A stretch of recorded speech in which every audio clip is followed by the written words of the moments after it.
بسم اللہ الرحمن الرحیم۔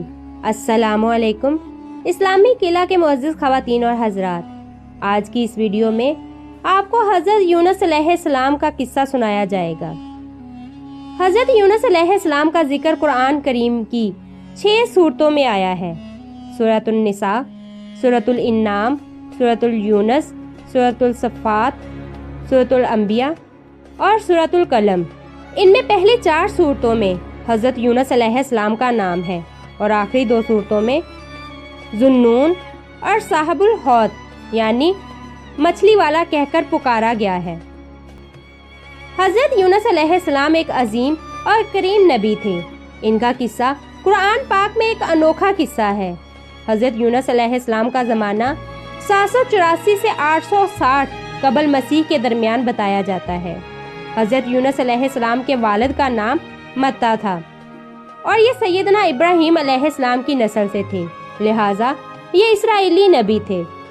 حضرت یونس علیہ السلام کی عمر مبارک 28 سال تھی تو اللہ نے انہیں منصب نبوت سے سرفراز کیا۔ ان کو اشوریوں کی ہدایت کے لیے عراق بھیجا۔ یہ کافر و مشرک لوگ تھے۔ اس قوم کا مرکز اس وقت نینوا تھا، جس کے وسیع کھنڈرات آج بھی دریائے دجلہ کے مشرقی کنارے پر آباد موصول شہر کے عین مطابق پائے جاتے ہیں۔ حضرت یونس علیہ السلام نے اشوریوں کو وحدہ لا شریک کی دعوت دی تو انہوں نے حضرت یونس علیہ السلام کو جھٹلایا اور بتوں کی پرستش کرنے سے انکار کر دیا اور اسی کفر پر ڈٹے رہے۔ پھر انہوں نے حضرت یونس علیہ السلام پر ظلم و ستم شروع کر دیا۔ انہیں دھمکیاں دی گئیں اور دعوت حق کا مذاق اڑایا گیا۔ تب مسلسل حضرت یونس علیہ السلام ان کی مخالفت سے متاثر ہو کر قوم سے خفا ہو گئے اور ان کو 3 دن میں آنے والے دردناک عذاب کی بد دعا دی۔ پھر تیسرا دن آنے سے پہلے ہی آدھی رات کو بستی سے نکل گئے۔ دن کے وقت جب عذاب قوم کے شہروں پر پہنچ گیا تو انہوں نے حضرت یونس علیہ السلام کو تلاش کیا مگر وہ نہ ملے۔ حضرت یونس علیہ السلام کا اپنی قوم سے ناراض ہو کر چلے جانا ہجرت تھی، مگر انہیں اس کا حکم نہیں دیا گیا تھا۔ وہ عذاب کی اطلاع دینے کے بعد اللہ کی اجازت کے بغیر اپنا علاقہ چھوڑ کر چلے گئے تھے۔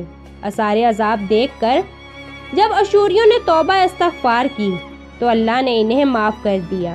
قرآن مجید میں اللہ کے دستور کے جو اصول بتائے گئے ہیں، ان میں ایک یہ بھی ہے کہ اللہ تعالیٰ کسی قوم کو اس وقت تک عذاب نہیں دیتا جب تک وہ اپنی حجت پوری نہیں کر لیتا۔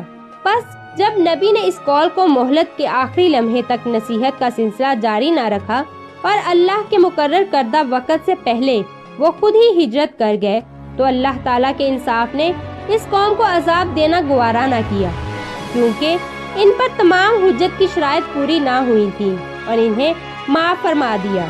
حضرت یونس علیہ السلام فرات کے کنارے پہنچے تو ایک کشتی کو مسافروں سے بھرا ہوا پایا۔ حضرت یونس علیہ السلام کشتی میں سوار ہو گئے اور کشتی نے لنگر اٹھایا۔ پورے دن میں کشتی سمندر میں سکون سے چلتی رہی۔ اچانک اونچی اونچی لہریں اٹھنے لگی۔ لوگوں نے اپنا ساز و سامان سمندر میں پھینک دیا کہ کشتی کا بوجھ کم ہو جائے، لیکن کشتی کا بوجھ پھر بھی کم نہ ہوا۔ جب کشتی ڈگمگانے لگی تو کشتی کے غرق ہونے کا یقین ہونے لگا۔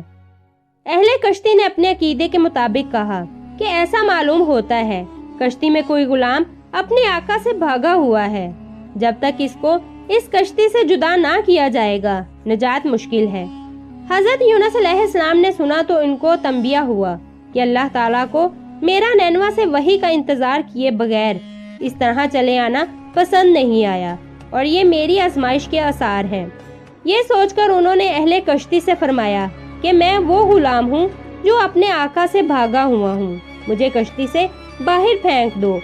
مگر فلاح اور اہل کشتی نے ان کی پاک بازی سے اس قدر متاثر تھے کہ انہوں نے ایسا کرنے سے انکار کر دیا اور آپس میں یہ طے کیا کہ قرآن اندازی کی جائے۔ چنانچہ 3 مرتبہ قرآن اندازی کی گئی اور تینوں مرتبہ قرآن اندازی میں حضرت یونس علیہ السلام کا نام نکلا۔ تب مجبور ہو کر انہوں نے حضرت یونس علیہ السلام کو دریا میں ڈال دیا یا وہ خود دریا میں کود گئے۔ اس وقت اللہ تعالیٰ نے مچھلی کو حکم دیا کہ انہیں نگل لو، یہ تمہاری غذا نہیں ہے، اس لیے ان کے جسم پر